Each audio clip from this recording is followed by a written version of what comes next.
नमस्कार दोस्तों आज है 1 फरवरी और जैसा कि आप सब जानते हैं देश का जो बजट है वो पेश किया जाता है। काफी इंपॉर्टेंट दिन होता है हमारे इकोनॉमी के पर्सपेक्टिव से। क्या है कि मैं आपको पहले बता दूं, यहाँ पर जो बजट है इसकी शुरुआत आज सुबह सुबह जब फाइनेंस मिनिस्ट्री में निर्मला सीतारमण जी पहुंचती हैं। फाइनेंस मिनिस्टर डायरेक्टली मिनिस्ट्री में जाते हैं, वहां पर ऑफिशियल से मुलाकात करते हैं, बातचीत करते हैं, फिर वहां से वो डायरेक्टली जाते हैं राष्ट्रपति के पास।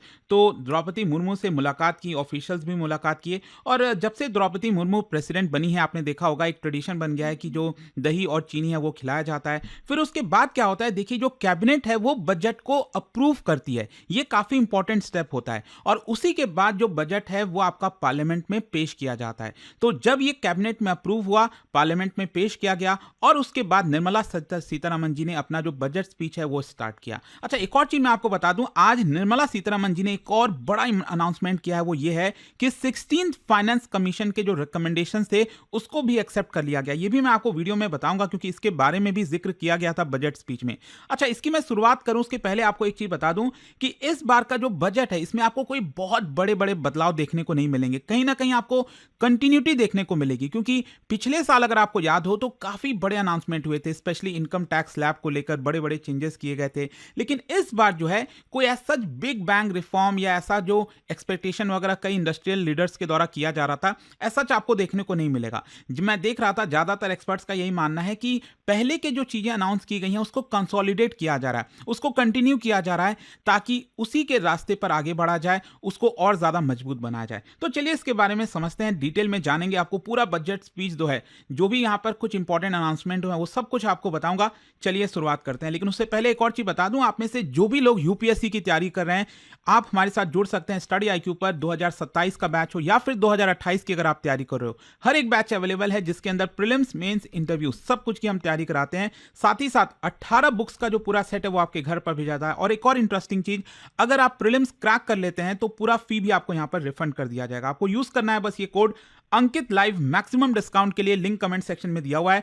बैच से रिलेटेड कोई भी डाउट है, प्रॉब्लम है, ये फोन नंबर है, यहां पर आप कॉल करिए, मेरी टीम आपको अच्छे से गाइड कर देगी। चलिए शुरुआत करते हैं। देखिए सबसे पहले तो मैं आपको बता दूं, हमारे संविधान के अंदर आर्टिकल 266 यहां पर इंपॉर्टेंट ये चीज लिखा हुआ है कि पार्लियामेंट्री अप्रूवल जरूरी होता है अगर कंसोलिडेटेड फंड ऑफ इंडिया से पैसे निकालने हैं, अगर सरकार को पैसा खर्चा करना है। तो यहां पर एक इंटरेस्टिंग चीज ये है कि जो आर्टिकल 112 है वहां पर बजट शब्द का मेंशन नहीं है, वहां पर मेंशन है एनुअल फाइनेंशियल स्टेटमेंट। तो संविधान में कहीं पर भी बजट शब्द इस्तेमाल नहीं किया गया है, लेकिन एनुअल फाइनेंशियल स्टेटमेंट आपको देखने को मिलेगा। और यह बेसिकली जिक्र है 112 से लेकर 117 के बीच में।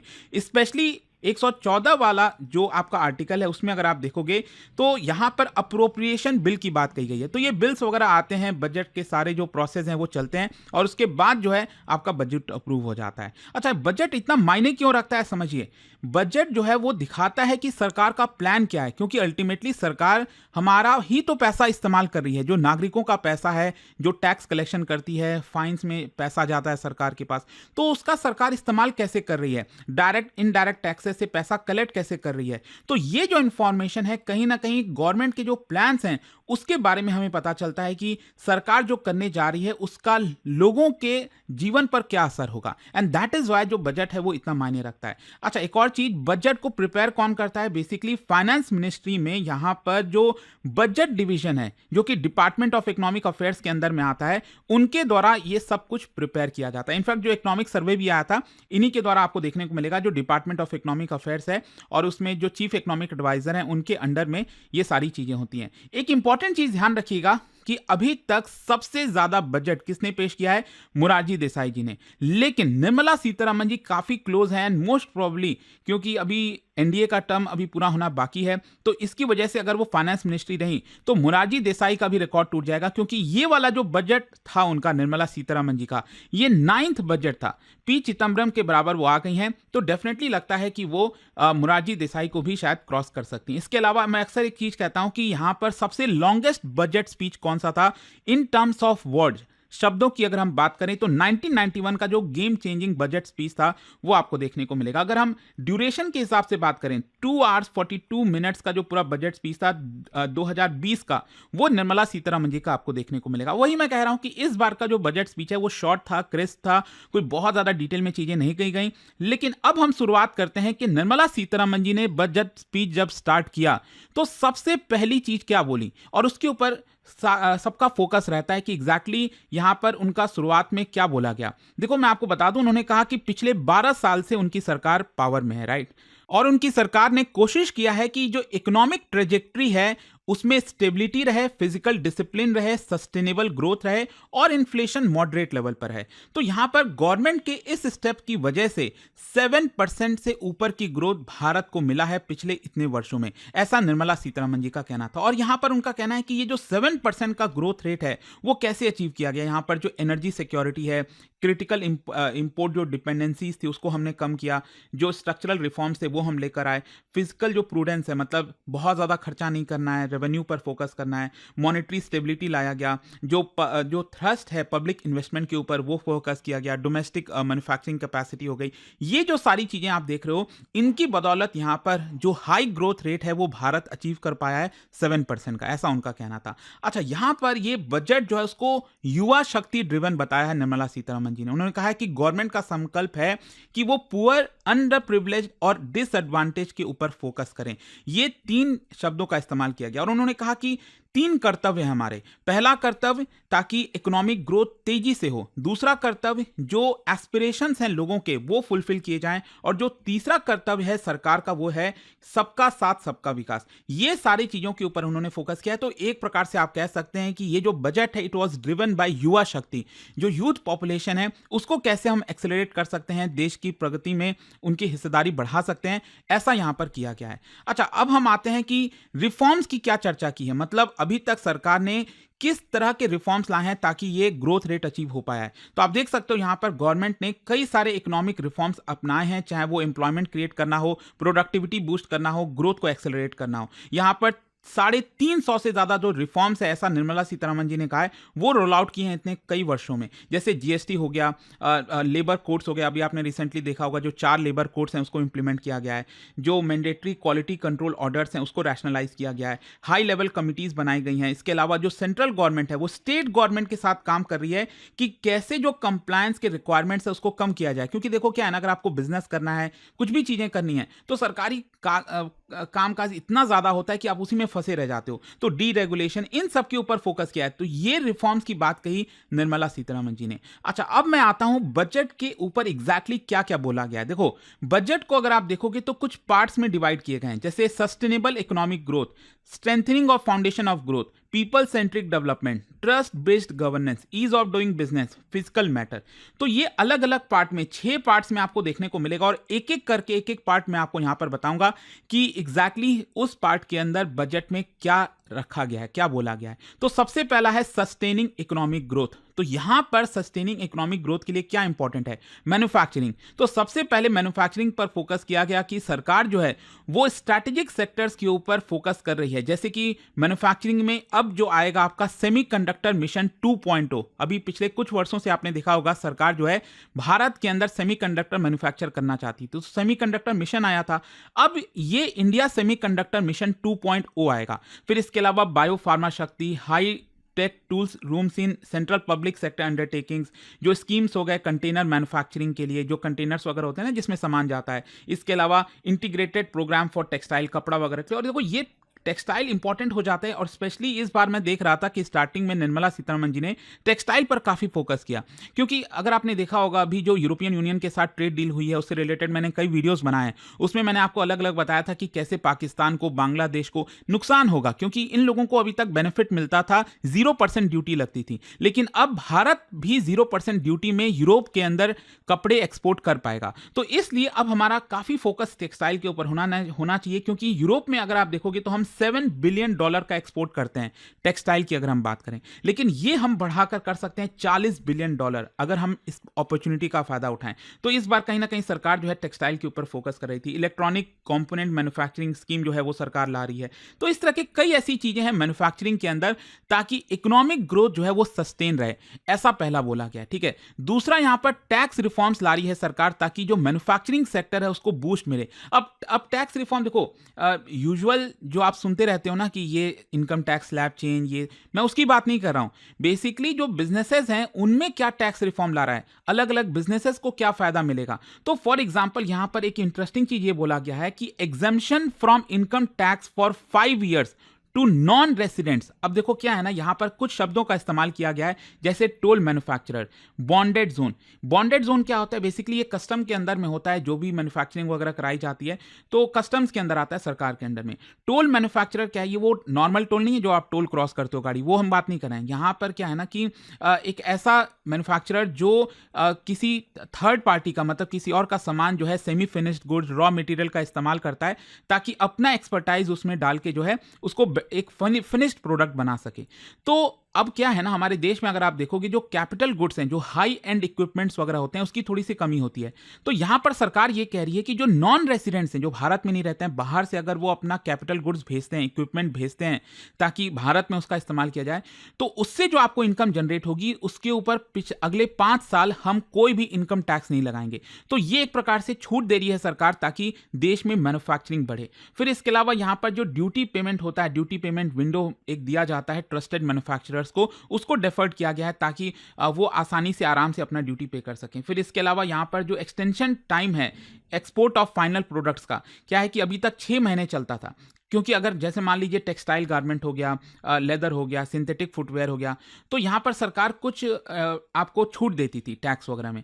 तो उसके लिए आपको क्या करना होता था कि अगले 6 महीने के अंदर अंदर आपको एक्सपोर्ट करना है बनाकर, लेकिन उसमें कई बार दिक्कत आती थी, नहीं कर पाते थे, तो उससे बेनिफिट नहीं मिलता था। तो अब सरकार ने उसको टाइम जो है 6 महीने से बढ़ाकर 1 साल कर दिया है। फिर इसके अलावा यहां पर जो बेसिक कस्टम ड्यूटी है कुछ स्पेसिफाइड पार्ट्स के ऊपर, जैसे माइक्रोवेव ओवन का मैन्युफैक्चरिंग हो गया देश के अंदर, तो उसमें जो कुछ पार्ट्स लगते हैं माइक्रोवेव ओवन बनाने में, उसके ऊपर जो कस्टम ड्यूटी है उसको हटा दिया गया है सरकार के द्वारा। सेम इसी प्रकार से भारत में अगर एयरक्राफ्ट की मैन्युफैक्चरिंग होगी तो उसमें जो कंपोनेंट्स इस्तेमाल होंगे उसके ऊपर भी कस्टम ड्यूटी हटा दिया है। तो आई होप आप समझ पा रहे होंगे कि ये जो टैक्स रिफॉर्म है मैन्युफैक्चरिंग सेक्टर के लिए वो क्या क्या चीजें हैं।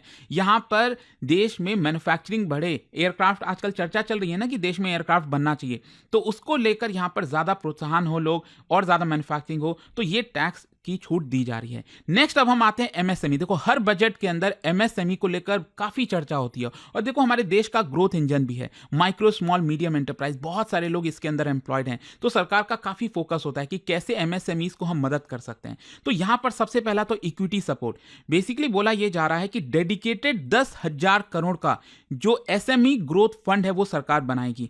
साथ ही साथ यहां पर जो सेल्फ रिलायंट इंडिया फंड है उसको 2,000 करोड़ से टॉप अप करेगी। 2021 में ये बना था, उसमें 2,000 करोड़ रुपए और डालेगी ताकि एमएसएमईज को मदद हो। फिर इसके अलावा प्रोफेशनल सपोर्ट भी दिया जा रहा है सरकार के द्वारा, और स्पेशली यहां पर जो टियर 2 और टियर 3 टाउन्स हैं, जो छोटे छोटे शहर हैं हमारे देश में, वहां पर कॉर्पोरेट मित्रास जो हैं वो बनाए जाएंगे ताकि एमएसएमईज को जो कंप्लायंस की रिक्वायरमेंट होती है, जैसे छोटे बिजनेसेस होते हैं उनको अक्सर ये डर होता है कि वो कंप्लायंस कैसे करें, टैक्सेशन हो गया, बहुत सारी चीजें हो गई ना जो फुलफिल करनी होती हैं, तो उसकी वजह से वो सीए के पास जाते हैं, बहुत सारा पैसा वगैरह खर्च होता है। तो सरकार ये कह रही है कि गवर्नमेंट फैसिलिटेट करेगी प्रोफेशनल इंस्टीट्यूशंस को कि वो कॉर्पोरेट मित्रास बनाएंगे इन छोटे छोटे शहरों में ताकि वो छोटे बिजनेसेस को मदद कर सकेंगे। ठीक है, तो ये है एमएसएमईज के लिए। नेक्स्ट अगर हम बात करें जो सर्विसेज सेक्टर है उसके ऊपर काफी एम्फसाइज किया गया। सर्विसेज सेक्टर में बहुत चीजें आती हैं, तो जैसे यहां पर high powered education to employment and enterprise standing committee बनाई जाएगी, और ये स्टैंडिंग कमिटी का फोकस होगा कि जो सर्विस सेक्टर है एज अ को ड्राइवर ऑफ विकसित भारत उसमें कैसे कंट्रीब्यूट कर सकता है। फिर इसके अलावा हेल्थ के अंदर अगर आप देखोगे जो अलाइड हेल्थ प्रोफेशनल्स हैं 10 सेलेक्टेड डिसिप्लिन्स में उनको अपग्रेड किया जाएगा, न्यू इंस्टीट्यूशंस बनाए जाएंगे अलाइड हेल्थ प्रोफेशनल्स के लिए। फिर इसके अलावा केयर इकोसिस्टम, ये भी सर्विसेज के अंदर आता है। तो केयर गिवर्स इसके अंदर आते हैं। केयर गिवर्स मतलब जो बच्चों की देखभाल करना, बूढ़ों की देखभाल करना। तो यहाँ पर सरकार जो है they will be developing a variety of NSQF aligned programs, ताकि 1.5 लाख मल्टी स्किल जो केयर गिवर्स हैं उनको ट्रेन किया जा सके। इसके साथ साथ मेडिकल टूरिज्म आप सब जानते हो बहुत पॉपुलर है भारत में, चेन्नई में, साउथ इंडिया, नॉर्थ इंडिया, कई बार बाहर से, अफगानिस्तान से, अफ्रीका से बहुत से लोग आते हैं ताकि वो भारत में अपना इलाज करा सकें। तो यहाँ पर स्कीम्स लाया जाएगा सरकार के द्वारा, ताकि स्टेट्स के अंदर 5 हब बनाए जाएंगे फॉर मेडिकल वैल्यू टूरिज्म। यहां पर प्राइवेट सेक्टर के साथ मिलकर किस तरह से जो है उसको डेवलप किया जाए, इसमें केंद्र सरकार मदद करेगी। फिर इसके अलावा आयुष, देखो 3 नए all India institute of Ayurveda ये बनाए जाएंगे। जो आयुष फार्मेसीज और ड्रग टेस्टिंग लैब्स हैं उसको अपग्रेड किया जाएगा for higher standard of certification. फिर इसके अलावा यहां पर ऑरेंज इकोनॉमी, देखो ऑरेंज इकोनॉमी क्या होता है, आजकल काफी चल रहा है, क्योंकि कंटेंट, जैसे मैं वीडियो बनाता हूं आपके लिए, कंटेंट क्रिएटर्स हो गए, स्किल्स हो गया, इस तरह की कई चीजें होती हैं वो ऑरेंज इकोनॉमी में आती हैं। तो सरकार ये कह रही है कि ABGC कंटेंट क्रिएटर लैब्स बनाए जाएंगे 15,000 सेकेंडरी स्कूल्स और 500 कॉलेजेस के अंदर। बचपन से ही जो ऑरेंज इकोनॉमी है उसको बढ़ावा दिया जाएगा। फिर इसके अलावा डिजाइन वगैरह, जैसे new national institute of design ये सेटअप किया जाएगा ईस्टर्न रीजन में। इस बार स्पेसिफिक जो फोकस है उड़ीसा, वेस्ट बंगाल, बिहार, वहां पर फोकस होगा। फिर इसके अलावा खेलो इंडिया मिशन, स्पोर्ट्स के अंदर जो है इंटीग्रेटेड टैलेंट डेवलपमेंट पाथवे, वही है, मतलब स्पोर्ट्स को लेकर अगेन सरकार जो है इंफ्रास्ट्रक्चर पर फोकस करेगी और बढ़ावा देगी। फिर इसके अलावा अगर हम एजुकेशन की बात करें, अगेन ये भी सर्विसेज के अंदर आता है, तो 5 यूनिवर्सिटी टाउनशिप जो कि मेजर इंडस्ट्रियल विसिनिटी के अंदर में होगा, लॉजिस्टिक कॉरिडोर्स के अंदर में होगा, ऐसा बनाया जाएगा। गर्ल्स हॉस्टल बनाया जाएगा इन हायर एजुकेशन, जो स्टेम है, साइंस, टेक्नोलॉजी, इंजीनियरिंग, मैथ्स, ये जो इंस्टीट्यूशंस होते हैं हर एक डिस्ट्रिक्ट के अंदर गर्ल्स हॉस्टल बनाए जाएंगे। फिर इसके अलावा टूरिज्म की अगर हम बात करें तो नेशनल इंस्टीट्यूट ऑफ हॉस्पिटैलिटी बनाया जाएगा, ताकि जो एकेडमिक्स हैं, इंडस्ट्री और गवर्नमेंट है, उसमें ब्रिज का काम कर सके। इसके अलावा पायलट स्कीम चलाया जाएगा ताकि 10,000 जो गाइड्स हैं देश के अंदर 20 आइकॉनिक टूरिस्ट स्पॉट्स पर उनको स्किल दिया जाए, ताकि कोई भी लोग वहां पर जाएं तो अच्छे से उनको गाइडेंस मिल सके। फिर इसके अलावा यहां पर देखो माउंटेन ट्रेल्स वगैरह के बारे में चर्चा हुई है। सरकार टूरिज्म पर फोकस करना चाहती है, तो स्पेशली जो हिमाचल प्रदेश हो गया, जो हिमालयन वाले स्टेट्स हो गए ना, उत्तराखंड, उनको काफी फायदा होगा इससे। यहां पर इकोलॉजिकली सस्टेनेबल माउंटेन ट्रेल्स, इसके अलावा बर्ड वॉचिंग ट्रेल्स हो गया कुछ सिटी स्टेट्स के अंदर, वो सरकार डेवलप करेगी। फिर इसके अलावा इस बार जो है ध्यान रखिएगा, भारत होस्ट करने जा रहा है global big cat summit. Big cat मतलब जैसे टाइगर, लायन, लेपर्ड, ये सब जो होते हैं ये बिग कैट्स के अंदर आते हैं। तो भारत में इस बार समिट होने वाली है। फिर इसके अलावा यहां पर 15 आर्कियोलॉजिकल साइट्स जो हैं वो डेवलप किए जाएंगे, जो कि काफी वाइब्रेंट होगा, कल्चरल डेस्टिनेशन के तौर पर काम करेगा, मतलब टूरिज्म बढ़ाया जाएगा। फिर इसके अलावा बुद्धिस्ट सर्किट डेवलप किया जाएगा नॉर्थ ईस्ट रीजन के अंदर। तो ये सब टूरिज्म के ऊपर फोकस हुआ। नेक्स्ट अब हम आते हैं फाइनेंशियल सेक्टर के अंदर, क्योंकि ये भी सर्विसेज के अंदर आता है। फाइनेंशियल सेक्टर में देखो एक बड़ा ऐलान ये किया गया है कि हाई लेवल कमिटी बनाया जाएगा सरकार के द्वारा फॉर बैंकिंग, मतलब हमारे बैंकों के लिए एक अलग कमिटी होगी, और उसका काम यह होगा कि उन बैंकों का जो नेक्स्ट ग्रोथ का फेज है ना उसमें कंट्रीब्यूट करे। मतलब हमारे देश के अंदर बैंकिंग सिस्टम अगर आप देखोगे उसमें बड़ा बदलाव हो रहा है, स्पेशली डिजिटल बैंकिंग जिस तरह से आ रही है।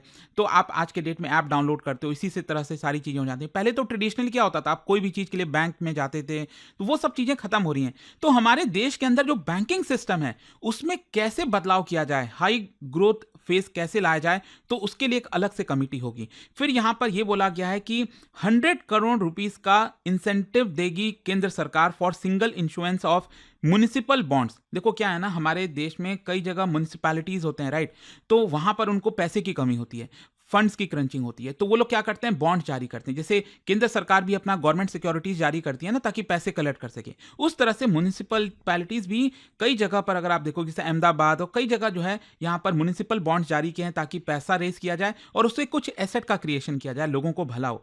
तो इसके लिए यहाँ पर केंद्र सरकार भी 100 करोड़ रुपए हर एक single insurance of municipal bonds के लिए जारी करेगी। फिर इसके अलावा जो पावर फाइनेंस कॉर्पोरेशन है, रूरल इलेक्ट्रिफिकेशन कॉर्पोरेशन है, उसको सरकार रिस्ट्रक्चर करेगी ताकि इलेक्ट्रिसिटी की जो सुविधा है वो बेटर हो। फिर इसके साथ साथ जो फॉरेन एक्सचेंज मैनेजमेंट एक्ट है, आप सब जानते हैं फीमा रूल्स काफी स्ट्रिक्ट होता है, फॉरेन से जो भी पैसा वगैरह आता है, तो उसमें कुछ कॉम्प्रिहेंसिव रिव्यू करने वाली है। देखना होगा सरकार उसमें क्या बदलाव करती है, नहीं करती है। नेक्स्ट देखिए, आज आपने देखा होगा जब बजट आ रहा था, बजट स्पीच अनाउंस किया गया निर्मला सीतारमण जी के द्वारा, अचानक से यह देखने को मिलता है कि जो स्टॉक मार्केट है धड़ाम से नीचे आ गया, और उसका कारण क्या था स्टॉक मार्केट के नीचे आने का कारण? सबसे पहला है सिक्योरिटीज ट्रांजैक्शन टैक्स। ये सबसे इंपॉर्टेंट है। देखो फ्यूचर्स वगैरह जो होते हैं, अगर आपने स्टॉक मार्केट में शेयर्स वगैरह लिए होंगे, देखो एक तो नॉर्मल इक्विटी शेयर्स हो गए, फिर कई लोग जो है यहाँ पर बहुत रिस्की प्लेयर होते हैं। बड़ा मजा आता है कई बार लोगों को कि ऑप्शंस खरीदो, फ्यूचर्स, पुल कॉट, जो आपके ऑप्शंस वगैरह होते हैं बेसिकली। तो जो फ्यूचर्स वाला बाइंग सेलिंग होती है उसमें सिक्योरिटीज ट्रांजैक्शन टैक्स पहले 0.02% था, ये बढ़ाकर कर दिया गया है 0.05%। और जो ऑप्शंस होते हैं कॉल और पुट वाला जो होता है, उसको अगर कोई एक्सरसाइज करता है तो यहां पर पहले 0.1% और 0.125% लगा करता था, अब इसको डायरेक्टली बढ़ाकर कर दिया गया है 0.15%। तो क्या है ना, देखने में आपको लग रहा होगा 0.02, बट एक्चुअल में जब आप ट्रेडिंग वगैरह करोगे ना तो यहां पर आपका बहुत ज्यादा कॉस्ट बढ़ जाता है। एंड दैट इज वाई आज जो स्टॉक मार्केट है, इनफैक्ट सेंसेक्स तो 2000 के भी नीचे चला गया था। अभी जब मैं वीडियो रिकॉर्ड कर रहा हूं तो सेंसेक्स 800-900 पॉइंट्स डाउन है, बट यू नेवर नो अभी मार्केट क्लोज होगा तब तक क्या चीजें होती हैं। तो ये एक इंपॉर्टेंट चीज, आई होप आप समझ आया होगा कि क्यों मार्केट गिरा था। नेक्स्ट अगर हम बात करें तो यहां पर फार्मर्स, देखो हर बजट में फार्मर्स इंपॉर्टेंट होते हैं, किसानों की बात होती है। तो किसानों की इनकम को बढ़ाने के लिए यहां पर सरकार क्या कर रही है? सबसे पहला है हॉर्टिकल्चर, जो फ्रूट्स वगैरह हो गए, ये सब जो होते हैं ना, तो यहां पर जो पुराने लो यील्डिंग ऑर्चर्ड्स हैं या फिर जो high density cultivation of walnut, almonds, pine nuts हो गए, उनको सरकार रिजुविनेट करेगी। मतलब कह रही है कि हम सपोर्ट करेंगे उसको और बढ़ाएंगे। फिर इसके अलावा एनिमल हस्बेंड्री में अगर आप देखोगे तो यहां पर एंटरप्रेन्योरशिप को सपोर्ट किया जाएगा ताकि और ज्यादा जॉब क्रिएशन हो रूरल एरियाज में, अर्बन पेरी अर्बन एरियाज के अंदर। फिर इसके अलावा जो हाई वैल्यू एग्रीकल्चर होता है, कोकोनट प्रमोशन किया जाएगा, उस तरह का कुछ स्कीम ला रही है सरकार। इंडियन कैश्यू और कोकोआ प्रोग्राम्स लेकर आ रही है। फिर इसके अलावा भारत विस्तार, ध्यान रखिएगा अगर आपके एग्जाम वगैरह में आता है कि भारत विस्तार रिसेंटली बजट में मेंशन किया गया था, ये क्या है? तो बेसिकली एग्रीकल्चर में टेक्नोलॉजी का इस्तेमाल किया जाएगा। एआई वगैरह आजकल काफी आ गया ना, तो ये उस चीज से रिलेटेड है। फिर इसके अलावा अब हम आते हैं नेक्स्ट पिलर के ऊपर। देखो पहला पिलर हमने कर लिया सस्टेनेबल इकोनॉमिक ग्रोथ, ये अभी तक हमने किया है। नेक्स्ट अब हम देखेंगे strengthening the foundation of growth, मतलब ग्रोथ के फाउंडेशन के लिए यहां पर क्या सरकार करी है। तो ऑब्वियस सी बात है, अगर आपको ग्रोथ पर फोकस करना है तो सबसे पहला जो इंपॉर्टेंट आता है वो है इंफ्रास्ट्रक्चर।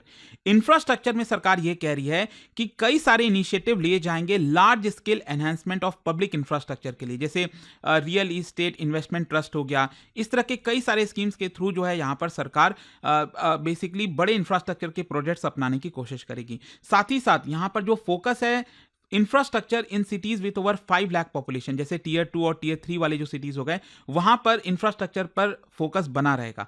नेक्स्ट एक इंपॉर्टेंट चीज निर्मला सीतारमण जी ने अनाउंस किया, क्योंकि इंफ्रास्ट्रक्चर अगर सरकार बना रही है उसके ऊपर फोकस है, तो सबसे इंपॉर्टेंट जो नंबर आपको देखना चाहिए वो होता है कैपिटल एक्सपेंडिचर। तो सरकार इस बार कैपिटल एक्सपेंडिचर कितना रख रही है? मैं आपको बता दूं कि कैपिटल एक्सपेंडिचर अगर आप देखोगे पिछले कुछ समय से लगातार बढ़ा है, तेजी से बढ़ा है एक्चुअली। तो यहां पर आप देख सकते हो 2014-15 में सरकार का कैपिटल एक्सपेंडिचर 2 लाख करोड़ ही था करीब, और अब इस बार के बजट में 2026-27 के बजट में इसको बढ़ाकर 12.2 लाख करोड़ कर दिया गया है। पिछले साल ये करीब 11 लाख करोड़ के आसपास था। मतलब कैपिटल एक्सपेंडिचर क्या होता है ना, वो सरकार पैसा वहां खर्च करती है जो एसेट क्रिएट होता है, जहां पर रोड्स, इंफ्रास्ट्रक्चर, वाटरवेज, मतलब जहां जहां पर आपको इंफ्रास्ट्रक्चर बनाना है उसके ऊपर जो खर्चा होता है वो कैपिटल एक्सपेंडिचर कहलाता है। तो ये 12.2 लाख करोड़ है। अच्छा, इंफ्रास्ट्रक्चर के लिए सरकार क्या क्या स्टेप्स ले रही है ये आप देख सकते हो यहां पर। सबसे पहला है setting up infrastructure risk guarantee fund. ये सरकार बनाएगी ताकि जो पार्शियल क्रेडिट गारंटी है लेंडर्स के लिए वो दे सके। क्या होता है ना, कई ऐसे प्रोजेक्ट्स होते हैं जो थोड़े से रिस्की होते हैं, तो जो लेंडर्स वगैरह होते हैं ना, मतलब बैंक्स वगैरह हो गए, वो पैसे वहां पर देना नहीं चाहते, उनको लगता है कहीं पैसा डूब ना जाए। तो यहां पर सरकार जो है एक रिस्क गारंटी फंड बनाएगी उस पर्टिकुलर इंफ्रास्ट्रक्चर के लिए, ताकि उनको भी फंडिंग मिल सके, क्योंकि वो भी हमारे देश के लिए जरूरी है। फिर इसके अलावा यहां पर रियल इस्टेट एसेट्स ऑफ जो सीपीएसईज हैं, जो basically central public sector enterprises के पास बहुत सारे एसेट्स वगैरह पड़े हुए हैं जो ऐसे ही फालतू के बस रखे हुए हैं, उसका कहीं सही इस्तेमाल नहीं किया जा रहा है, तो उसको रिसाइकिल करेगी ताकि वहां से पैसा जनरेट हो और बाकी के इंफ्रास्ट्रक्चर प्रोजेक्ट्स में लगाया जाए।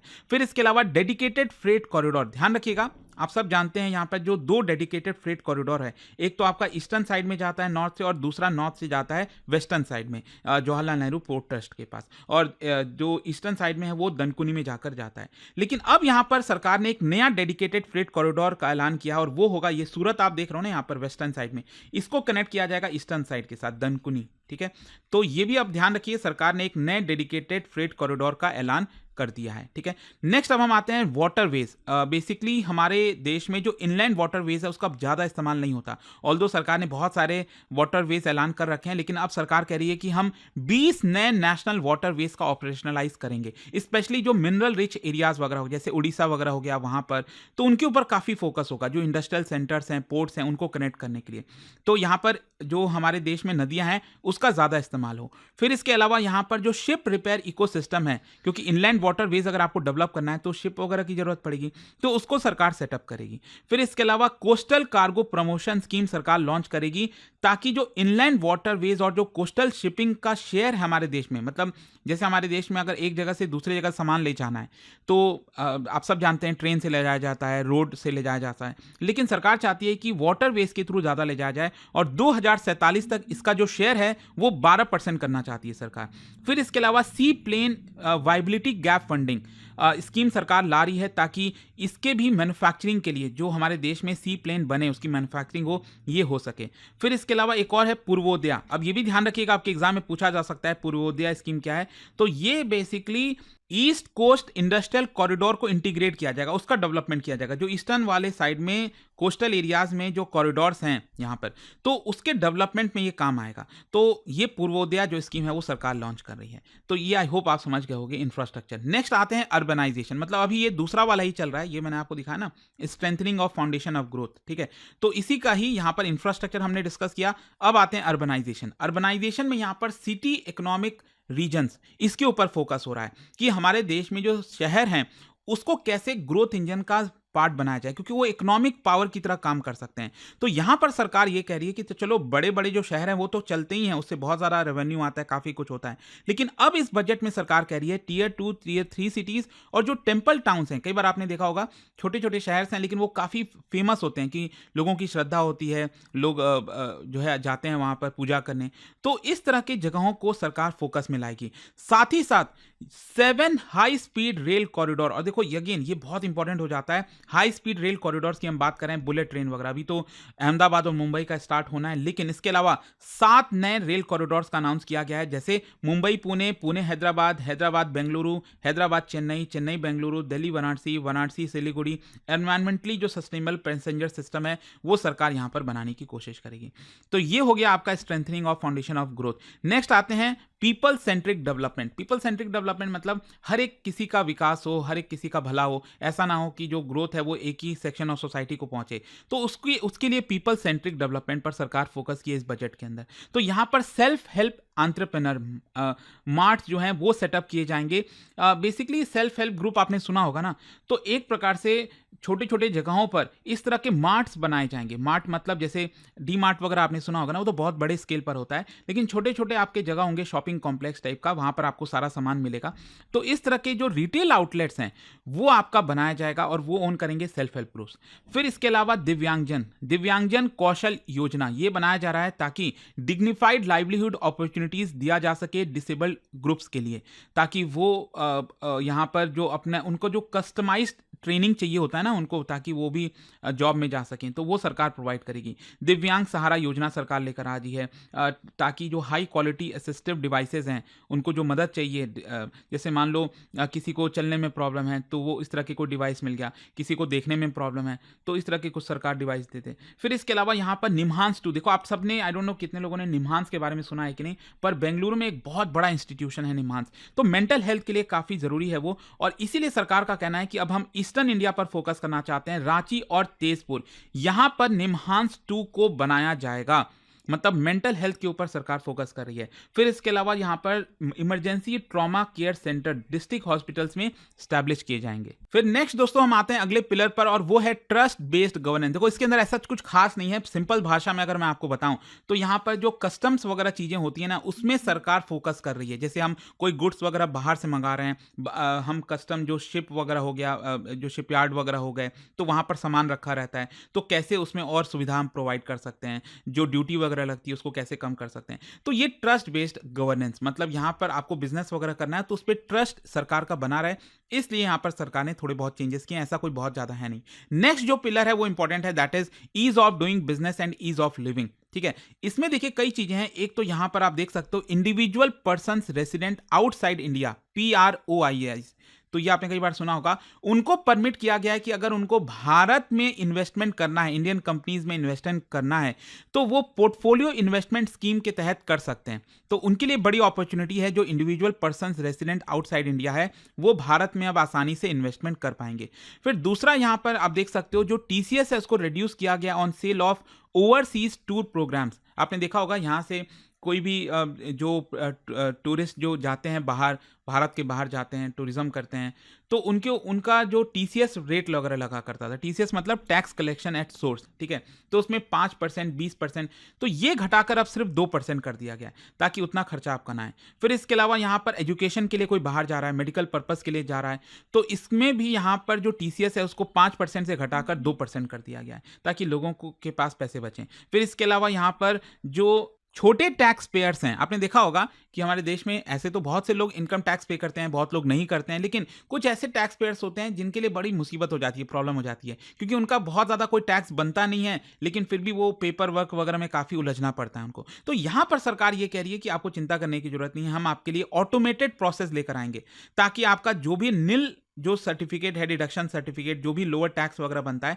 वो आसानी से आप कर पाओगे। तो ये बेसिकली वही है ना, ease of living, ease of doing business, उसकी तरफ सरकार जा रही है। फिर इसके अलावा सरकार 1 time 6 month foreign asset disclosure का स्कीम लेकर आई है। अक्सर लेकर आती रहती है, आपने देखा होगा कि मान लो आपका फॉरेन कंट्री में कोई एसेट वगैरह पड़ा है, आपने सरकार से छुपाया है, आपने बताया नहीं कि आपका वहां पर इतना सारा वेल्थ पड़ा है, तो सरकार यहां पर छोटे, ये कोई बड़े वालों के लिए नहीं है, ये नीरव मोदी, विजय, ये उन लोगों के लिए नहीं, जो छोटे टैक्स पेयर्स हैं, उनका अगर आपका कोई फॉरेन कंट्री में कोई टैक्स एसेट वगैरह है, तो 6 महीने का सरकार विंडो दे रही है। आप सरकार को बताओ, थोड़ा बहुत अमाउंट पे करो, टैक्स पे करो, और फिर आपको छुटकारा मिल जाएगा। फिर इसके अलावा यहाँ पर टैक्स पेयर्स को एक सुविधा दिया गया है। कई बार क्या होता है कि मान लो आपने रिटर्न्स वगैरह फाइल कर दिया, अपना टैक्स फाइलिंग वगैरह कर दी, फिर यहाँ पर जब प्रोसीडिंग चलती है तो पता चलता है कि आपको लगता है कि नहीं, मैंने गलती से इतना टैक्स मुझे भरना था, आपने नहीं भर पाए, तो आप बाद में भी अपडेट कर पाओगे। थोड़ा बहुत आपको यहाँ पर कुछ पेनल्टी वगैरह देना पड़ेगा, लेकिन आसानी से आप उसको अब कर पाओगे, ये सरकार कर रही है। फिर इसके अलावा यहाँ पर देखो एक बहुत इंपॉर्टेंट चीज, एंड अगेन इसका भी मार्केट के ऊपर असर पड़ेगा, वो है कैपिटल गेन लगेगा सभी बायबैक के लिए। बायबैक मतलब कई बार जो मान लो कोई अनलिस्टेड शेयर है, अभी स्टॉक मार्केट पे नहीं है, तो वहां पर आपने देखा होगा कई एम्प्लॉयज वगैरह होते हैं, उनके पास स्टॉक्स होता है, राइट, ESOPs वगैरह दिए जाते हैं, तो आपके पास शेयर्स हैं, तो कई बार कंपनीज क्या करती हैं, जो प्रमोटर्स वगैरह होते हैं वो शेयर्स को बाई बैक कर लेते हैं आपसे, ठीक है। तो पहले क्या होता था कि जो आपका टैक्स की जिम्मेदारी होती थी वो आपकी कंपनीज के ऊपर होती थी, वही कट करती थी, उस हिसाब से आपको पेमेंट मिलता था। अब यहां पर जो जिम्मेदारी है वो शेयर होल्डर्स के ऊपर आ गई है। जो भी आपको पैसा मिलेगा, मान लीजिए आपको 10 लाख रुपए मिले, शेयर्स जो कंपनी ने आपसे लिया वापस, उससे आपको 10 लाख रुपए मिले, तो इसके ऊपर कैपिटल गेन लगेगा, उसके हिसाब से आपको टैक्स सरकार को देना होगा। तो ये आप कह सकते हैं थोड़ा सा, और ये थोड़ा सा नेगेटिव है, आप कह सकते हो बायबैक वगैरह में आप थोड़ा सा मुश्किलें आएंगी। फिर इसके अलावा यहाँ पर सिंगल और इंटरकनेक्टेड डिजिटल जो विंडो है कार्गो क्लियरेंस अप्रूवल के लिए, वो सरकार ला रही है। कस्टम इंटीग्रेटेड सिस्टम जो है अगले 2 साल में रोल आउट किया जाएगा। जो ऑनेस्ट टैक्स पेयर्स हैं, जो अपना डिस्प्यूट सेटल करने के लिए रेडी हैं, वो थोड़ा बहुत अमाउंट पे करके अपना कर सकते हैं। नेक्स्ट और जो आखिरी पिलर है दैट इज फिजिकल में मतलब बेसिकली जो टैक्स हो गया, सरकार का खर्चा कितना है, सरकार का रेवेन्यू कहां से आ रहा है, उसकी बात करेंगे। सबसे पहले यहां पर निर्मला सीतारमण जी ने 16th फाइनेंस कमीशन की बात की। आप सब जानते हैं कि हर 5-5 साल के लिए यहां पर लागू होता है फाइनेंस कमीशन के जो रिकमेंडेशन है कि सरकार के पास, केंद्र सरकार के पास जो भी पैसा आ रहा है उसमें से कितना हिस्सा राज्यों को जाना चाहिए। तो एक तो क्या है, ये 16 फाइनेंस कमीशन है, निर्मला सीतारमण जी ने कहा कि हम उसको एक्सेप्ट करते हैं, और यहां पर 41% हिस्सा जो है राज्यों को जाएगा, वो बरकरार रहेगा। और इस बार 2026-27 के लिए सरकार 1.4 लाख करोड़ रुपए राज्य सरकारों को दे रही है। ठीक है, तो ये आपका फाइनेंस कमीशन, इसके ऊपर मैं डिटेल वीडियो अलग से लेकर आऊंगा क्योंकि इंपॉर्टेंट हो जाता है। नेक्स्ट अगर हम फिजिकल कंसोलिडेशन की बात करें, देखो अक्सर बात होती है डेट टू जीडीपी रेशियो, मतलब सरकार के ऊपर कितना कर्ज है, और इसको लेकर काफी डिबेट होता है। सरकार कह रही है कि हम कम कर रहे हैं, ऑपोजिशन पार्टीज कह रही नहीं बहुत ज्यादा है। तो यहां पर सरकार ने क्रिस्टल क्लियर आंकड़ा दे दिया है कि एग्जैक्टली सेंट्रल गवर्नमेंट का डेट टू जीडीपी रेशियो कितना है। ध्यान रखिएगा, सेंट्रल गवर्नमेंट की हम बात कर रहे हैं। तो ये अगर आप देखोगे तो अभी 25-26 में, 2025-26 में, इस फाइनेंशियल ईयर में ये 56.1% ऑफ जीडीपी है, जो कि अगले साल 2026-27 में ये घटकर हो जाएगा 55.6%, 55.6%। और सरकार का एम ये है 2030 तक इसको 50% ले आना है डेट टू जीडीपी रेशियो, और इसमें प्लस या -1 हो सकता है, मतलब ऊपर नीचे हो सकती हैं चीजें। तो ये एक इंपॉर्टेंट चीज है, सरकार ने क्रिस्टल क्लियर पाथ दे दिया है कि हमारा डेट टू जीडीपी रेशियो ये आपका 50% आ जाएगा अगले 4-5 सालों में। फिर इसके अलावा अगर हम बात करें यहां पर फिजिकल डेफिसिट की, देखो अगेन ये भी नंबर काफी ज्यादा मायने रखता है फिजिकल डेफिसिट, क्योंकि कोविड के समय अगर आप देखोगे तो काफी तेजी से ऊपर भाग गया था, क्योंकि कोविड के समय सरकार का रेवेन्यू कम हो गया, खर्चा ज्यादा हो गया, 9.2% ऑफ जीडीपी चला गया। फिर उसके बाद सरकार ने काफी काम किया है, मैं तारीफ भी करना चाहूंगा कि जिस तरह से फिजिकल डेफिसिट को नीचे लेकर आए हैं। और अभी जो करंट फाइनेंशियल ईयर चल रहा है 2025-26, इसमें सरकार का एम है 4.4%, जो कि सही रहेगा। मतलब सरकार ने सोचा था 4.4% हम लेके आएंगे और वो होने जा रहा है। लेकिन क्वेश्चन ये है कि 2026-27 का क्या, 2026-27 अगले फाइनेंशियल ईयर में सरकार क्या करने वाली है। तो सरकार ये कह रही है कि हम इसको 4.4% से घटाकर 4.3% लेकर आएंगे। कोई बहुत ज्यादा रिडक्शन नहीं है, मुझे लग रहा था कि शायद 4%, 4.2% अगर करेगी तो थोड़ा सा और पॉजिटिव सिग्नल जाएगा। लेकिन हाँ, सरकार का कहना है कि देखो हमें थोड़ा सा खर्च भी करना है पैसे, तो 4.3%। आई होप आप समझ रहे होगे फिजिकल डेफिसिट का मतलब होता है सरकार का जितना भी रेवेन्यू आया उसमें से आप जो एक्सपेंडिचर है माइनस कर दोगे। तो हमेशा यही देखते हैं कि सरकार ज्यादा खर्च करती है रेवेन्यू के मुकाबले, और इसीलिए हमारा फिजिकल डेफिसिट आता है। तो ये फिजिकल डेफिसिट का नंबर है। नेक्स्ट यहां पर आप देख सकते हो जो डेफिसिट का ट्रेंड है वो कैसा है, ये मैंने आपको पहले ही दिखा दिया कि लगातार फिजिकल डेफिसिट कम हुआ है। अब अगले फाइनेंशियल ईयर में ये 4.3% हो जाएगा। फिर इसके अलावा रेवेन्यू डेफिसिट भी होता है। रेवेन्यू डेफिसिट और इफेक्टिव रेवेन्यू डेफिसिट क्या है ना, रेवेन्यू डेफिसिट जितना ज्यादा होगा ये बहुत खतरनाक होता है, मतलब डे टू डे के खर्चे के लिए सरकार को बोरो करना पड़ा, ये दिखाता है। तो ये 1.5% होने वाला है अगले फाइनेंशियल ईयर। प्राइमरी डेफिसिट 0.7% होने वाला है, मतलब इंटरेस्ट पेमेंट को माइनस कर दो आप। Effective revenue deficit 0.3%। अब हम आते हैं कि सरकार को रेवेन्यू कितना आता है, कहां से आता है, और सरकार खर्च कहां पर करती है। तो हम रुपए की बात करें तो यहां पर कितना परसेंट कहां से रेवेन्यू आ रहा है सरकार को। सबसे ज्यादा रेवेन्यू जैसा कि आप सब जानते हैं वो बोरोइंग्स और लायबिलिटीज से आता है। बोरोइंग्स मतलब वही जो सरकार बोरो करती है। और इस बार मैं आपको आंकड़ा बता दूं कि सरकार ने सोचा था कितना, आई थिंक पिछले साल जो अभी करंट फाइनेंशियल ईयर चल रहा है ना, 14 या 14.5 लाख करोड़ रुपए सरकार बोरो कर रही है इस फाइनेंशियल ईयर में। लेकिन अगले फाइनेंशियल ईयर में यह बढ़कर 17 लाख करोड़ से ज्यादा हो जाएगा। मतलब सरकार को 100 रुपए अगर आ रहा है उसमें से आप समझिए 24 रुपीज, इस 100 रुपए में से 24 रुपीज बोरो करके आ रहा है। ठीक है, तो 1/4 पैसा तो सिर्फ सरकार को बोरो करके आता है। फिर जो नेक्स्ट इसमें परसेंटेज है वो है इनकम टैक्स का। इनकम टैक्स आप देख सकते हो 21% इसका हिस्सा है। फिर नेक्स्ट बात करें तो कॉर्पोरेशन टैक्स 18%। इनकम टैक्स और कॉर्पोरेशन टैक्स ये दोनों डायरेक्ट टैक्स होते हैं, तो यहां से पैसा आता है। फिर इसके अलावा यहां पर जीएसटी और अदर टैक्सेस आप देख सकते हो 15%। नॉन टैक्स रेवेन्यू 10% के आसपास देखने को मिलेगा। फिर यूनियन एक्साइज ड्यूटी हो गया 6%। फिर इसके अलावा यहां पर कस्टम्स हो गए, नॉन कैपिटल रिसीट्स हो गए, ये आपको देखने को मिलेगा। तो ये रुपी जो है वो यहां से आता है। अब क्वेश्चन ये है कि रुपी जाता कहां है, किधर जाता है। देखो क्या है ना कि सबसे ज्यादा रुपी तो एक तो राज्यों को जाता है। यहां पर आप देख सकते हो कि 22%, अगर 100 रुपए सरकार खर्च कर रही है तो 22 रुपए राज्यों को चला जाता है। फिर इंटरेस्ट पेमेंट में चला जाता है 20 रुपए। तो अब आप देखो ना, सरकार अगर इतना सारा बोरो कर रही है तो बार बार इंटरेस्ट पे करना होगा ना, और इतने सालों से करते आ रही है, तो जितना भी पैसा आ रहा है सरकार के पास उतना तो इंटरेस्ट पेमेंट में ही चला जाता है, 20%। फिर इसके अलावा यहां पर हम बात करें सेंट्रल सेक्टर स्कीम की, 17% वहां पर जाता है। डिफेंस में करीब 11% चला जाता है। फिर इसके अलावा यहां पर सेंट्रली स्पॉन्सर्ड स्कीम में 8%, फाइनेंस कमीशन और अदर ट्रांसफर जो है वो 7%। फिर इसके अलावा अदर एक्सपेंडिचर, मेजर सब्सिडीज जो सरकार देती है, चाहे गेहूं पर हो, जितनी भी चीजें हैं वो 6% जाता है। सिविल पेंशन हो गया 2% जाता है। नेक्स्ट दोस्तों हम बात करेंगे रिसीट्स की। रिसीट्स का मतलब होता है कि पैसा कितना आया, ठीक है, पहले के मुकाबले पैसा कितना है। अब रिसीट्स में क्या होता है ना, दो तरह के होते हैं, एक होता है कैपिटल रिसीट्स और दूसरा होता है रेवेन्यू रिसीट। ध्यान से समझिए, कैपिटल रिसीट्स का मतलब ये हुआ कि जैसे मान लो सरकार की कोई कंपनी है, सरकार डिसइन्वेस्टमेंट करी है, सरकार ने अपने कंपनी का कुछ हिस्सा बेचा, उससे सरकार को मान लो 2000 रुपए आए, ठीक है, तो ये आपका होता है कैपिटल रिसीट्स के अंदर आएगा। फिर इसके अलावा जो मैंने आपको बताया ना, सरकार बोरो करती है, तो 1000 रुपए सरकार ने बोरो कर लिया, तो ये जितना भी अमाउंट होता है ना, ये आपका बोरो करके सरकार अपना पैसा बेचकर आती है, तो उसको हम कैपिटल रिसीट्स कहते हैं। रेवेन्यू रिसीट्स क्या होता है, यहां पर जो टैक्सेस हो गए, इनडायरेक्ट टैक्स, जीएसटी है, इनडायरेक्ट टैक्स जितने भी हैं आपके, इनकम टैक्स, कॉर्पोरेट टैक्स, या फिर इसके अंदर जैसे फाइन्स वगैरह हो गए, ये सब कुछ जो पैसा आता है वो रेवेन्यू रिसीट्स के अंदर होता है। कैपिटल रिसीट्स अगर आप देखोगे तो इसमें अच्छा खासा जंप हुआ है। मैंने आपको बताया ना, सरकार इस बार बोरो काफी ज्यादा कर रही है, 14 लाख करोड़ से ज्यादा, डायरेक्टली ये 17 लाख करोड़ रुपए सरकार बोरो करने वाली है। तो इसीलिए आप देख सकते हो यहाँ पर 2025-26 अभी करंट फाइनेंशियल ईयर में 16 लाख करोड़ रुपए सरकार बोरो कर रही थी, जो कि ये बढ़कर अगले फाइनेंशियल ईयर में 18 लाख करोड़ रुपए हो जाएगा। ठीक है, बोरो नहीं, मतलब ये कैपिटल रिसीट्स की मैं बात कर रहा हूं, ठीक है, क्योंकि इसमें सरकार का जो डिसइन्वेस्टमेंट वगैरह के आंकड़े हैं वो सब जुड़े हुए होते हैं। रेवेन्यू रिसीट्स अगर हम बात करें, इसमें जंप आया है लेकिन बहुत ज्यादा नहीं है जितना कैपिटल रिसीट में।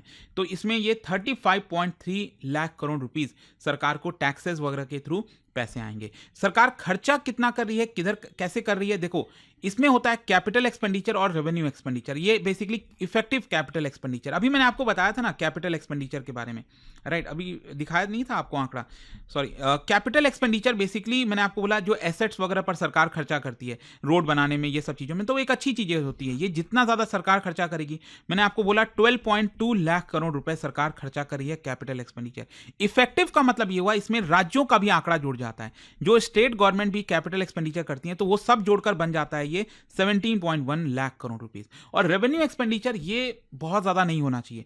कहने का मतलब रेवेन्यू एक्सपेंडिचर होता है जैसे सरकार सैलरीज दे रही है, पेंशन दे रही है, इससे कोई एसेट क्रिएशन नहीं हो रहा है, लेकिन ये रेवेन्यू एक्सपेंडिचर होता है। तो इसमें जंप आया है 38 लाख करोड़ से बढ़कर ये 41 लाख करोड़ को क्रॉस कर जाएगा। तो ये है आपका। अच्छा, यहां पर आप देख सकते हो सरकार जो है राज्यों को और यूनियन टेरिटरीज को कितना ट्रांसफर कर रही है 2022-23 से। आप देख सकते हैं लगातार ये बढ़ा है, मतलब यूनिफॉर्म तरीके से बढ़ा है, कोई बहुत ज्यादा जंप नहीं आया है सच। तो यहां पर 23.4 लाख करोड़ था अभी ये करंट फाइनेंशियल ईयर, अगले फाइनेंशियल ईयर में सरकार 26.2 लाख करोड़, ये टोटल की हम बात करें, इतना ट्रांसफर करेगी राज्यों को और यूनियन टेरिटरीज को। और लास्ट में जाने से पहले मैं आपको बता दूं, यहां पर मेजर जो आइटम्स होते हैं, मिनिस्ट्रीज होती हैं, अलग अलग सेक्टर्स हो गए, उसमें कितना खर्चा करिए। देखो नॉर्मली हमें देखने को मिलता है कि डिफेंस का सबसे ज्यादा होता है, वो ज्यादा ही है, ऑलमोस्ट इक्वल है। जैसे ट्रांसपोर्ट का आप देखोगे, ट्रांसपोर्ट सेक्टर में 5.98 लाख करोड़, इसमें रोड वगैरह ये सब कुछ आ जाता है, इनलैंड वाटरवेज जो मैं सब कुछ बात कर रहा था ना, तो 5.98 लाख करोड़ रुपए सरकार ट्रांसपोर्ट पर खर्चा करेगी और 5.94 लाख करोड़ रुपए डिफेंस पर करेगी।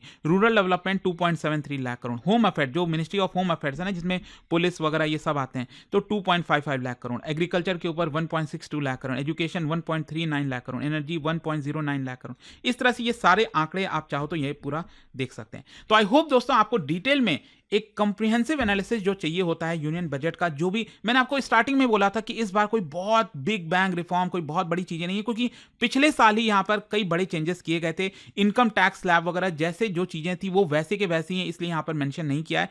तो आई होप आप समझ गए होंगे कि 2026 का जो बजट है वो कंटिन्यूटी को दिखाता है। और जाने से पहले आप सबके लिए एक इंटरेस्टिंग क्वेश्चन यहां पर, प्राइमरी डेफिसिट अभी मैंने जिक्र किया था वीडियो के अंदर। Basically primary deficit it refers to which of the following, ये आपको बताना है इन 4 ऑप्शन में से। और इसका जो राइट आंसर है आप सब जानते हैं, मेरे इंस्टाग्राम पर मिल जाएगा। अगर आप वहां पर नहीं हो कोई बात नहीं, टेलीग्राम से ले सकते हैं इसका सही उत्तर। और दोस्तों जैसा मैंने आपको बताया, अगर आप यूपीएससी की तैयारी कर रहे हैं, कोई भी बैच चाहते हैं, आपको बस यूज करना है ये कोड अंकित लाइव, मैक्सिमम डिस्काउंट के लिए। 2027 का बैच हो, 2028 का बैच हो, हर एक बैच अवेलेबल है जिसमें प्रीलिम्स, मेंस, इंटरव्यू सब कुछ की तैयारी कराई जाती है। बैच से रिलेटेड कोई भी डाउट है, प्रॉब्लम है, इस फोन नंबर पर कॉल करिए, मेरी टीम आपको अच्छे से गाइड कर देगी। स्टडी IQ IAS, आपका सिलेक्शन हमारा मिशन।